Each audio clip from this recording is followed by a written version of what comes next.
Students, here we are once again with JPIC Digital Study. Students, today we are going to learn about the second part of the lesson, the address. In the last video, we have learned to know that the writer Marga Mingo wants to search about her mother during the World War. She went to Mrs. Dorling, who denied to recognize him. She returned from her home and thinking about his earlier meeting with Mrs. Dorling. We have learned till third passage. So let's read from the passage 4 to the next of the story. Meanwhile, I had arrived at the station without having paid much attention to things on the way.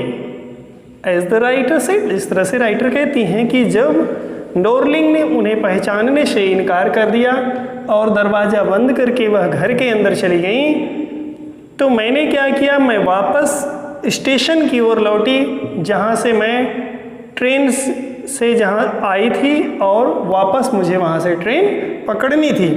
Meanwhile I had arrived the station. इसी बीच चलते चलते मैं station पहुँच गई थी. Without having paid much attention two things on the way. बिना उन चीज़ों पर ध्यान दिए हुए जो मेरे रास्ते में पड़ती गई, मेरे रास्ते में पड़ने वाली किसी भी चीज़ पर ध्यान दिए बगैर मैं स्टेशन पर पहुंच गई थी. I was walking in a familiar place against for the first time since the world war. Means विश्व युद्ध के बाद पहली बार मैं अपने परिचित स्थानों पर घूम रही थी. But I did not want to go further than was necessary. लेकिन मैं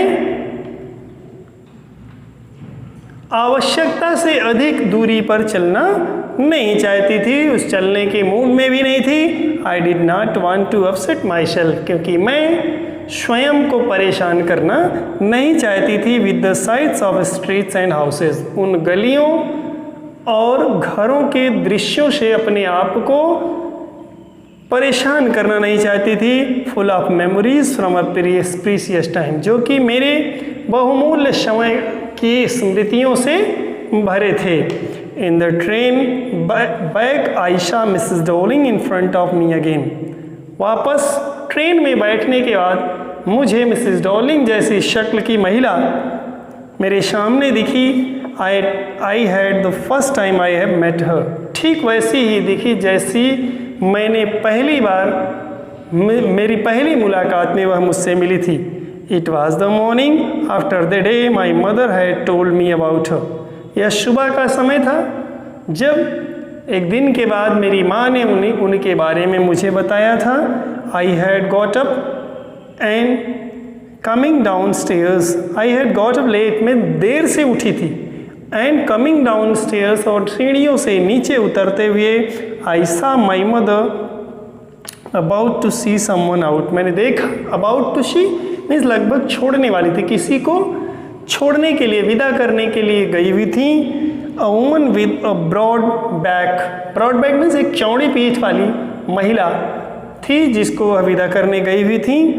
yes my daughter said my mother. मेरी माँ ने कहा, डियर इज़ माई डॉटर, वह रही मेरी बेटी. She beckoned to me. उन्होंने मुझे कॉल किया, शमन किया, बुलाया अपने पास. The woman nodded and picked up the suitcase. Woman nodded, महिला ने अपना सिर हिलाया और उसने अपना सूटकेस उठाया. अंडर द कोट रैक, यानी कोट रैक के नीचे. She wore a brown coat and shapeless hat. Shapeless means ऐसी हैट थी जिसका कोई आकार नहीं था, एक आकारहीन को कैप और एक भूरे रंग का कोट वह पहने हुए थी. Does she live far away, I asked. मैंने पूछा कि क्या वह बहुत दूर रहती हैं. सीइंग द डिफ़िकल्टी, उस परेशानी को देख करके she had going out of the house with the heavy case. जिस तरह से हैवी सूटकेस से, भारी भरकम सूटकेस के साथ जब वो बाहर जा रही थी तो उनकी उस परेशानी को देख करके मैंने अपनी माँ से पूछा कि क्या वह बहुत दूर रहती हैं। In Marconi Street said my mother, मेरे प्रश्न पर मेरी माँ का उत्तर था मार्कोनी स्ट्रीट में रहती हैं, नंबर 46, रिमेंबर दैट, 46 नंबर मकान में। रिमेंबर दैट मीन्स इसे याद रखना। आई हैड रिमेंबर्ड इट, मैंने इसे याद रखा था, but I had waited a long time to go there, लेकिन मुझे वहाँ जाने के लिए ए लॉन्ग टाइम में बहुत लंबा समय इंतज़ार करना पड़ा। Initially after the liberation I was absolutely not interested in all. और अगर व्यक्तिगत रूप से देखा जाए तो स्वतंत्रता के बाद मुझे इन सब में रुचि भी नहीं थी, in all that stored stuff, and naturally I was also rather afraid of it. उन चीज़ों से मुझे लगाव भी नहीं रह गया था जो उन्होंने स्टोर की थी, एकत्रित की थी, और I was rather afraid of it, मैं इनको देखने से भयभीत भी थी, मीन्स मुझे इन्हें देखने में डर भी लग रहा था। Afraid of being confronted with things that had belong to a connection that no longer existed. No longer existed means अभी जो मौजूद नहीं थे, उन लोगों से संबंधित वह चीज़ें जो उन्होंने स्टोर करके रखी थी, उन चीज़ों को देखने में मुझे भय लग रहा था। Which were hidden away in cupboards and boxes and waiting in vain until they were put back in their place again, which were hidden away in cupboard, जो कि अलमारियों में, बक्सों में छुपा करके रखे गए होंगे। उन चीज़ों को रख करके व्यर्थ की प्रतीक्षा करना कि उन्हें कोई आएगा और यूज़ करेगा, ऐसी स्थिति में उन चीज़ों को देखना जिनको उपयोग करने वाले व्यक्ति अब दुनिया में मौजूद नहीं थे, उन्हें देखने में मुझे भय लग रहा था। Which had endured all those years because they were things, वे चीज़ें अभी भी इस वजह से ठीक ठाक बनी हुई थी, अपनी पुनः पूर्व स्थिति में बनी हुई थी, क्योंकि वे निर्जीव चीज़ें थीं। But gradually everything became more normal again, लेकिन धीरे धीरे सब कुछ पूर्व की स्थिति में, सामान्य स्थिति में आ गया था। Bread was getting to be a lighter colour, double रोटी हल्के रंग में आने लगी थी। There was a bed you could sleep in unthreatened, वहाँ पर एक बिस्तर भी था जिस पर आप अनथ्रेटेंड में बिना भय के शांत मन से सो सकते थे। A room with a view you are more used to glancing at each day, एक ऐसा कमरा था जहाँ से प्रतिदिन आप बाहर देखने के इच्छुक थे, बाहर देख सकते थे। And one day I noticed, और एक दिन मैंने यह नोटिस किया, मैंने ध्यान दिया, I was curious about all the position that still we at that address. एक दिन मैंने यह नोटिस किया कि मेरे मन में ऐसी जिज्ञासा है कि मेरी वह सारी चीज़ें उसी अपनी चिर परिचित जगह पर, अपनी पुरानी जगह पर आ जाएं। I wanted to see them, touch, remember. क्यों क्यूरियसिटी बढ़ गई थी? क्योंकि मैं उन्हें छूना चाहती थी और उन्हें छू करके और देख करके याद करना चाहती थी। After my first visit in vain to Mrs Dolling's house, Mrs Dolling के घर का मेरा पहला भ्रमण जो था, पहली बार जाना जो था, वह व्यर्थ हो चुका था। I decided to try a second time, इसलिए मैं दोबारा जाना चाहती थी, दोबारा प्रयास करना चाहती थी। Now a girl of about 15 open the door to me, और जब मैं दोबारा गई तो उस बार 15 साल की उम्र की लगभग उम्र की एक लड़की ने दरवाज़ा खोला। आई आस्क्ड हर, मैंने उससे पूछा, if her mother was at home, कि क्या उनकी माँ घर पर हैं। No she said, my mother is doing an errand. उस बालिका का जवाब था, उस लड़की का जवाब था कि नहीं, मेरी माँ काम कर रही हैं। No matter, I said, I will wait for her. इस पर मैंने कहा, कोई बात नहीं है, no matter, doesn't matter, I will wait, मैं इंतज़ार कर लूँगी। I followed the girl along the passage, means जो गलियारा मैंने पिछली बार के भ्रमण में देखा था, उसी गलियारे से होकर के मैं उस लड़की के साथ साथ गई। An old fashion iron Hanukkah candle holder hung next to a mirror, और जब मैं आगे गई तो मैंने देखा एक ओल्ड फैशन यानी पुराने शलीके का, पुराने तरीके का एक कैंडल होल्डर में मोमबत्ती रखने वाला नेक्स्ट टू द मिरर शीशे के सामने टंगा हुआ था। वी नेवर यूज इट, हमने इसका कभी उपयोग नहीं किया था। Because it was much more cumbersome than a single candle stick, क्योंकि यह एकल जो मोमबत्ती दानी थी उससे कहीं ज़्यादा भारी था। Want you sit down asked the girl, उस लड़की ने मुझसे प्रश्न किया कि क्या आप बैठेंगी नहीं। She held open the door of the living room, और उसने ऐसा कहते हुए लिविंग रूम का दरवाज़ा खोल दिया था।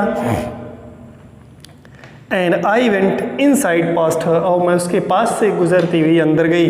आई स्टॉप्ड हॉरिफाइड, मैं भयभीत हो गई थी और रुक गई थी। I was in a room I knew and I did not know, क्योंकि मैं एक ऐसे कमरे में थी जैसे लगता था कि मैं उसको जानती हूँ। I found my self in the mist of things, मैंने अपने आप को उन चीज़ों के बीच में पाया। I did want to see again, जिनको मैं दोबारा देखना चाहती थी।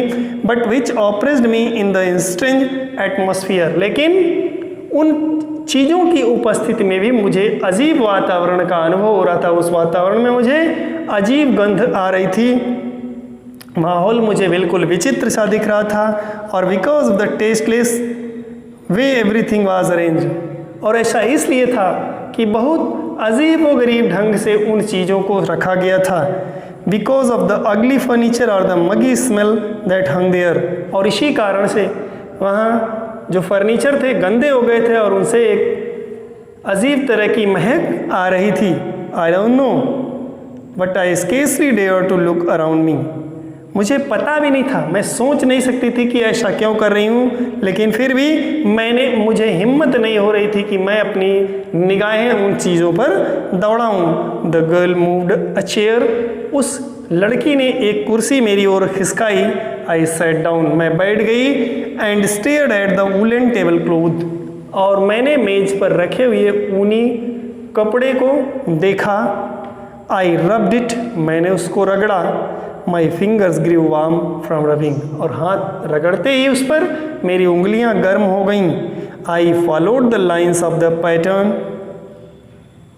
मैंने उस पर जो चित्र बनाए गए थे, उस ऊनी कपड़े पर जो आकृतियां बनाई हुई थी, उनकी लकीरों पर ध्यान दिया।